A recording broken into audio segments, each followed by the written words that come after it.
Halo semuanya, ketemu lagi bersama kami di channel Kirosan Story. Jangan lupa di subscribe ya guys. Nah, video kita kali ini, kami akan mengajak kalian mengunjungi sebuah tempat wisata sejarah yang ada di Jakarta. Tempat ini menjadi saksi sejarah dalam peristiwa tanggal 30 September 1965 yang dikenal dengan Gerakan 30 September PKI atau disingkat G30 SPKI yang didalangi oleh Partai Komunis Indonesia atau PKI. Mungkin sebagian dari kalian juga sudah pernah mendatangi tempat ini. Bagi yang belum pernah, biar nggak penasaran, ini dia, Monumen Pancasila Sakti.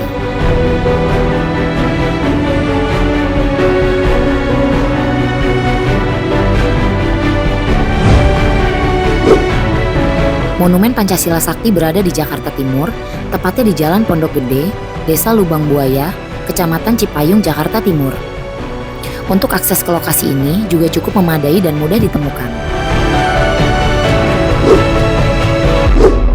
Bagi kalian yang ingin mendapatkan informasi sebelum mendatangi tempat ini, kalian bisa follow media sosial Instagramnya di @monumenpancasilasakti.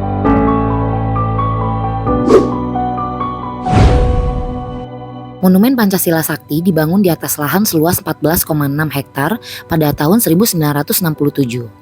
Lalu diresmikan dan dibuka untuk umum oleh Presiden Soeharto pada 1 Oktober 1973. Monumen ini dikelola oleh Pusat Sejarah Tentara Nasional Indonesia atau Pusjarah TNI.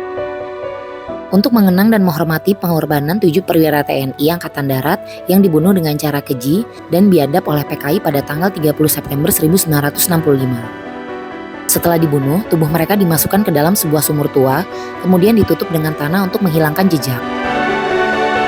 Selain dikenal sebagai peristiwa G30 SPKI, peristiwa ini juga dikenal dengan peristiwa Lubang Buaya. Hal ini mengacu kepada lokasi kejadian di Desa Lubang Buaya. Mereka yang gugur dalam peristiwa tersebut dikenal dengan pahlawan revolusi. Total ada 10 orang yang tewas dalam peristiwa G30 SPKI. Di antaranya, 8 orang di Jakarta dan 2 orang di Yogyakarta. Berikut daftar pahlawan revolusi tersebut. 1. Jenderal Anumerta Ahmad Yani. 2. Letjen Anumerta Suprapto. 3. Letjen Anumerta Mas Tirto Darmo Haryono. 4. Letjen Anumerta Siswondo Parman. 5. Maijen Anumerta Donald Ignatius Panjaitan. 6. Maijen Anumerta Sutoyo Siswo Miharjo. 7. Kapten Anumerta Pierre Tendean. 8. Aib Anumerta Karel Satsuit Tubun. 9. Brigjen Anumerta Katamso tewas di Yogyakarta. 10. Kolonel Anumerta Sugiono tewas di Yogyakarta. Nah, dari 10 pahlawan revolusi tadi, 7 diantaranya dimasukkan ke dalam sumur Lubang Buaya. Itu sebabnya monumen ini hanya terdiri dari 7 patung saja ya guys.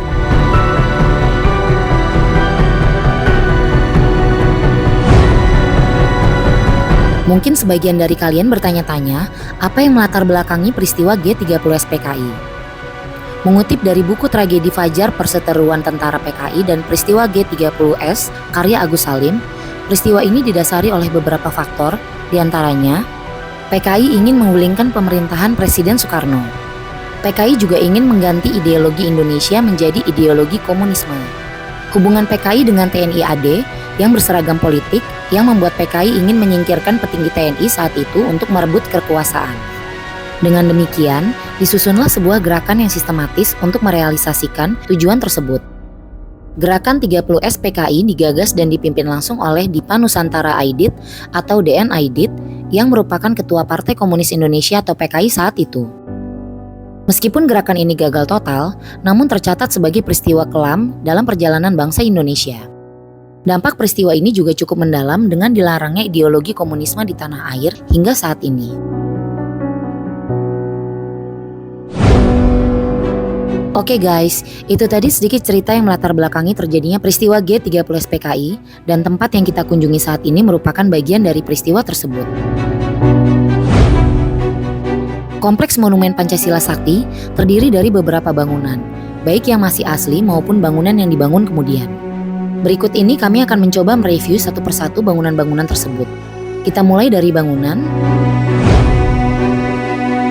1. Monumen Pahlawan Revolusi. Merupakan bangunan monumen dengan dinding setinggi 17 meter yang di depannya terdapat patung perunggu berbentuk burung garuda raksasa yang menaungi 7 patung perunggu pahlawan revolusi yang terbunuh pada peristiwa G30 SPKI.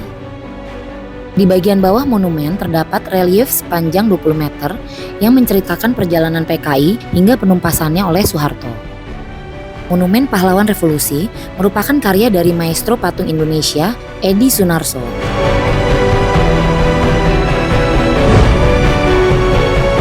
2. Cungkup Sumur Maut. Cungkup Sumur Maut bisa dibilang adalah salah satu ikon dari tempat ini. Jaraknya 45 meter dari Monumen Pahlawan Revolusi. Merupakan bangunan persegi yang menaungi sebuah sumur tua yang dikenal dengan nama Sumur Maut. Sumur tua ini memiliki kedalaman 12 meter dan berdiameter 75 cm. Di dalam Sumur Maut inilah ketujuh pahlawan revolusi ditemukan dengan kondisi yang mengenaskan. Mereka dimasukkan, ditumpuk, dan ditimbun di dalam sumur ini. Sumur ini ditemukan pada 4 Oktober 1965 atau 4 hari setelah kejadian dengan bantuan seorang agen polisi tingkat 2, Sukitman, yang berhasil lolos dari penculikan.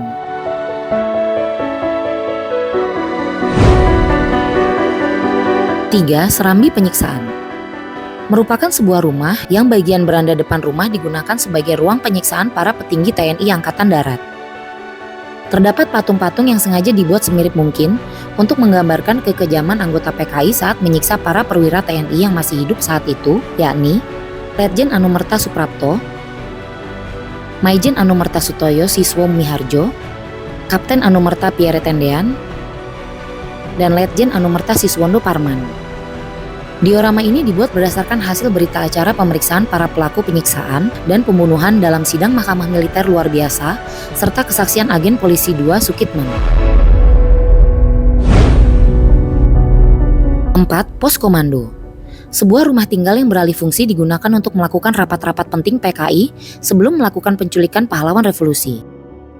Adapun perabotan yang masih tersisa di rumah ini seperti meja, kursi, lemari, mesin jahit, tempat tidur, tempat air, lampu Petromax, bufet, dan lain-lain.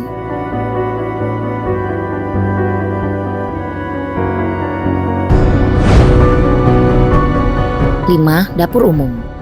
Sebuah rumah sederhana berbahan kayu dan berlantaikan tanah. Rumah ini sesuai namanya digunakan sebagai dapur umum untuk melayani anggota PKI yang bertugas. Terdapat beberapa perabotan di sini seperti kursi, meja, lampu tempel, cermin, tempat tidur, tempat air, dan lain-lain.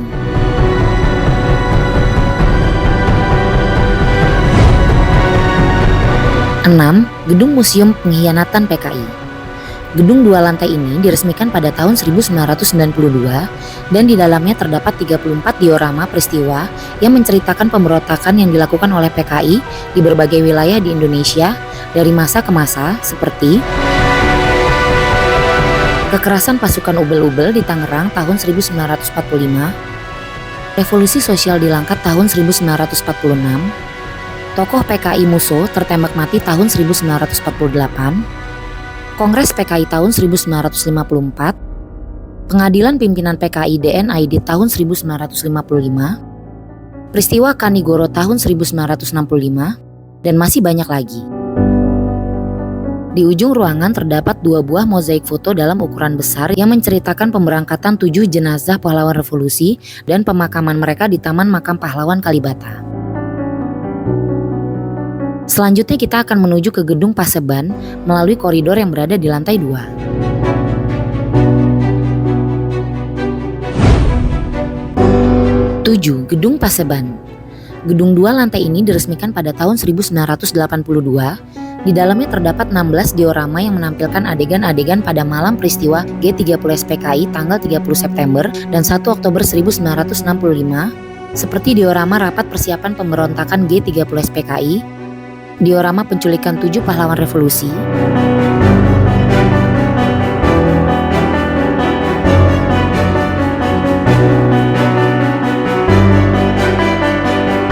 diorama tertembaknya Ade Irma Suryani Nasution,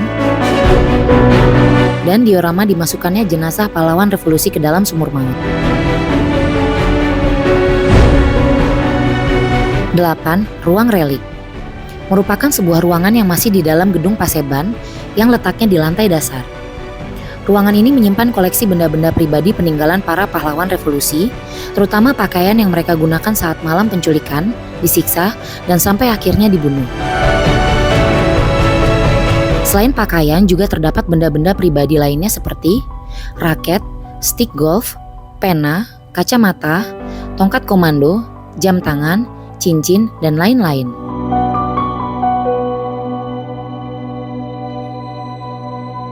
Selain itu juga terdapat mainan, baju tidur pribadi, dan buku gambar Ade Irma Suryani Nasution. Koleksi benda lainnya adalah akualung yang merupakan alat bantu pernafasan berupa tabung oksigen yang digunakan saat mengevakuasi jenazah dari dalam sumur.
Sembilan, ruang foto dokumenter.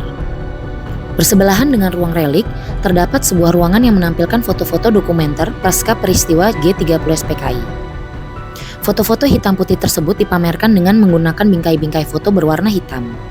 Semuanya disusun di dalam sebuah etalase dengan background berwarna merah.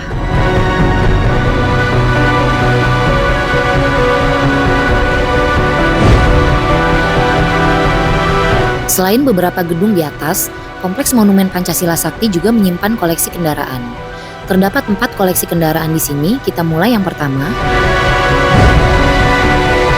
Dodge 500 merupakan sebuah truk buatan Amerika Serikat tahun 1961. Truk ini merupakan replika dari kendaraan antarjemput karyawan PN Artayasa. Truk tersebut dirampas dan digunakan oleh PKI untuk menculik Maijen Anumerta Donald Ignatius Panjaitan.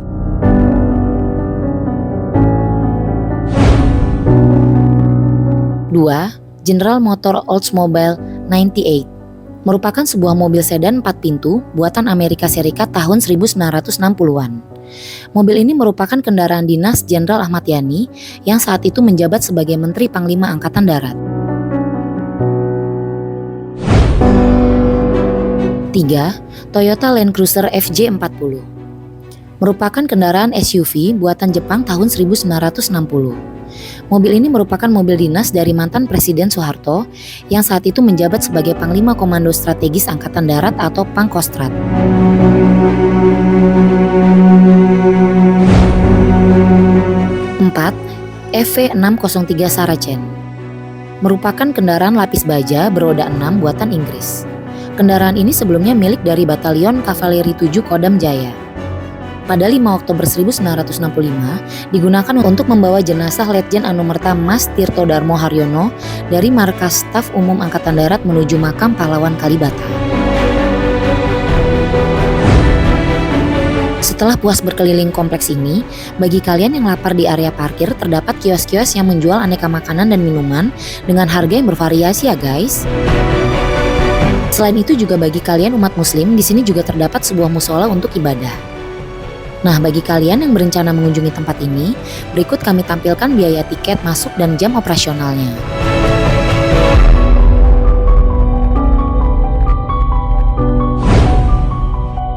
Oke guys, itu tadi sedikit review kami saat mengunjungi Monumen Pancasila Sakti atau Museum Lubang Buaya yang berada di Jakarta Timur.